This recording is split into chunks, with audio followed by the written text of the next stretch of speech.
Good. Hello, I'm Ellen Gay Rich with Discipling Nations Africa DNA, and it is our mission to train and equip leaders just like you with kingdom principles and empower you to transform your nation, beginning with yourself. So hello, DNA Emerging Leaders. I'm doing this short video to catch up on a couple of things that we missed in our last class so that you will be balanced out in what we're learning. In our past class, we talked about relationships and healthy relationships and the things that make a healthy relationship.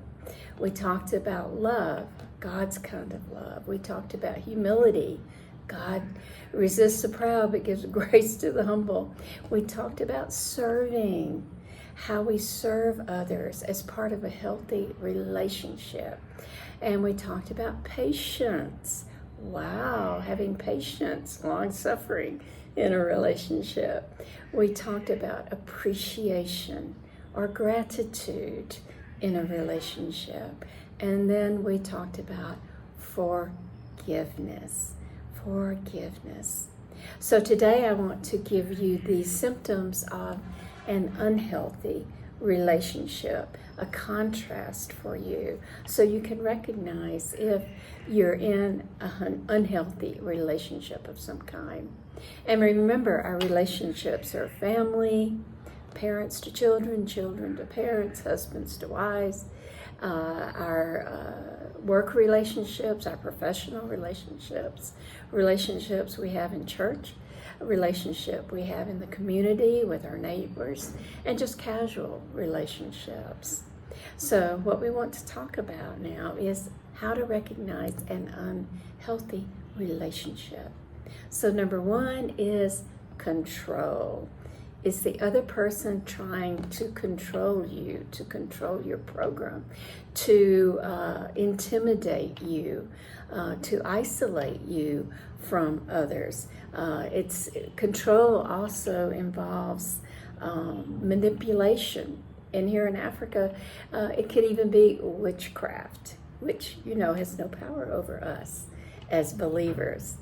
And sometimes the person may initially court you by being nice to you and take you places until they get their hooks in you.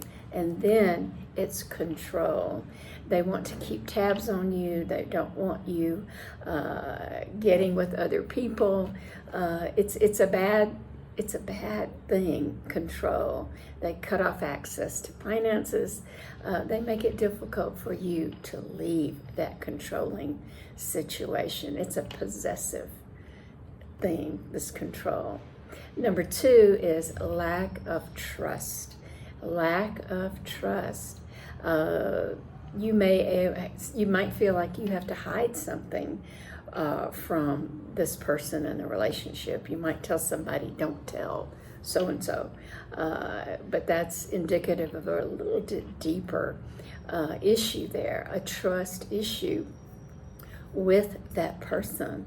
And if you feel like you cannot trust the other person in a relationship, why is that? Is it your behavior, or is it the way they're behaving that makes you feel like you cannot trust them in a relationship? So be aware of a lack of trust.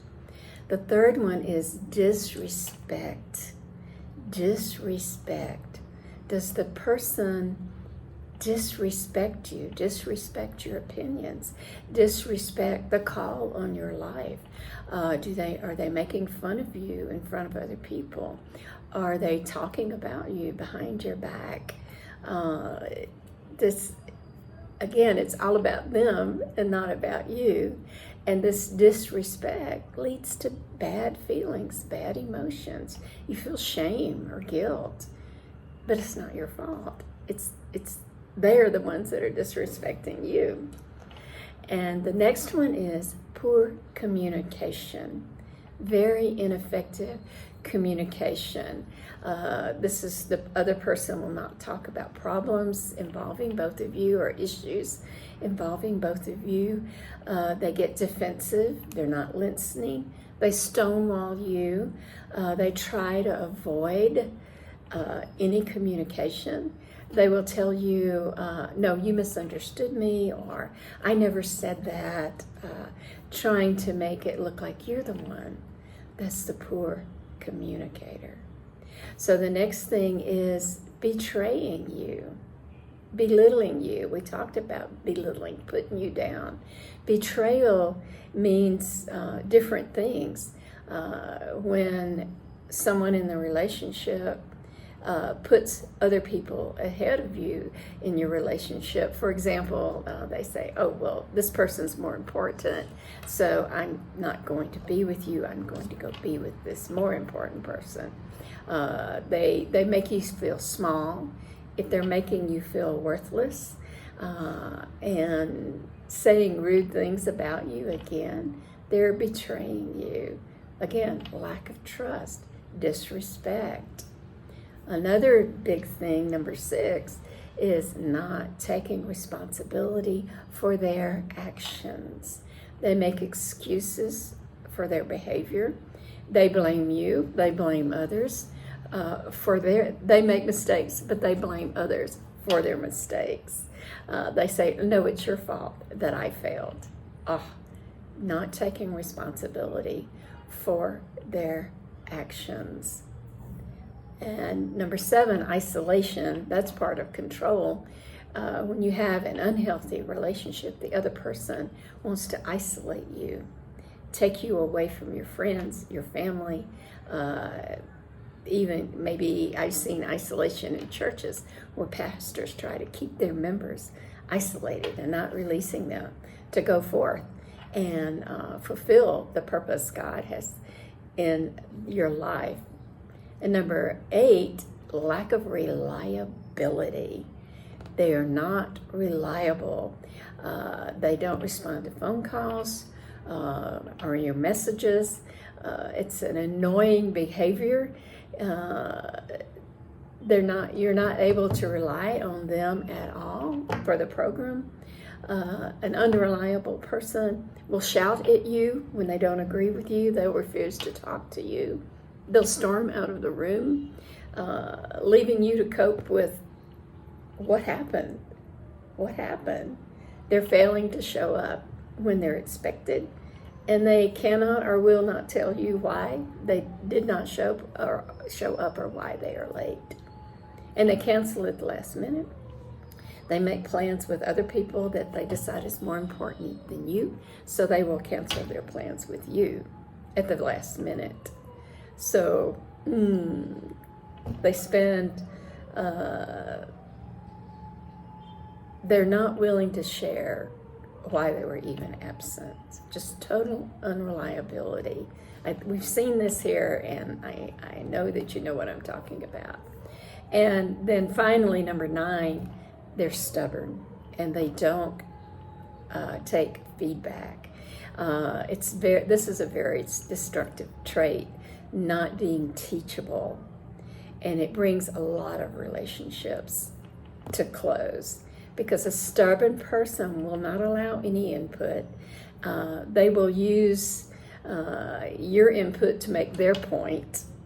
A stubborn person will have a comment and a rebuttal to almost any discussion or suggestion. Again, it's not their fault. They will always insist that they are right and you're the one who is wrong. Again, they will say, I never said that, or you misunderstood me, or no, you're wrong. They must be right. Stubbornness. So how do we cultivate a healthy relationship? Many times these unhealthy relationships have gotten to the point where, are they even recoverable? Can they even be changed? That's not something I will advise you on in this video, but I want you to understand that that's when you pray and seek the Lord and ask the Holy Spirit for wisdom. Sometimes you can be in a relationship and just one or two things are cropping up that are unhealthy, and that can be overcome by putting healthy traits in there, like what we've talked about: the love of God, humility, serving, patience, appreciation, gratitude, and forgiveness. Many times I've had a situation, until I learned how to cure that situation, of someone who would come against me, say in my downline, or a supervisor over me, and would talk about me, and I was wondering what's going on. And the Holy Spirit would say, love them, continue to love them with the love of God. And then the Holy Spirit would tell me sometimes, give them a gift, take them to lunch. And I remember one time there was a lady who was really not speaking well of me, and I didn't understand. And the Holy Spirit told me, buy her a gift, bring her a gift. So I said, are you sure? But I did. I bought a little gift, wrapped it, had a pretty bow, and I took it the next morning and placed it on her desk. And I said, I just wanted to remember you today and tell you how much I appreciate you. Well, do you know what happened? It was her birthday. None of us knew. And she started crying, and she said, I've never received a birthday gift. It turns out she'd had a terrible childhood, and she took all these unhealthy, toxic things with her into her adulthood, and she did not know how to have a healthy relationship. Wow. Listen to the leading of the Holy Spirit. Again, you will have toxic relationships that sometimes you'll just need to walk away, but you let the Holy Spirit guide your decision. So we've talked about healthy relationships and unhealthy relationships, and a little bit about how to cure the relationships. So I hope that you have enjoyed this video. I hope you'll watch it more than one time. I'm Ellen Gay Rich with DNA. Thank you for listening. I look forward to our next time together. God bless you.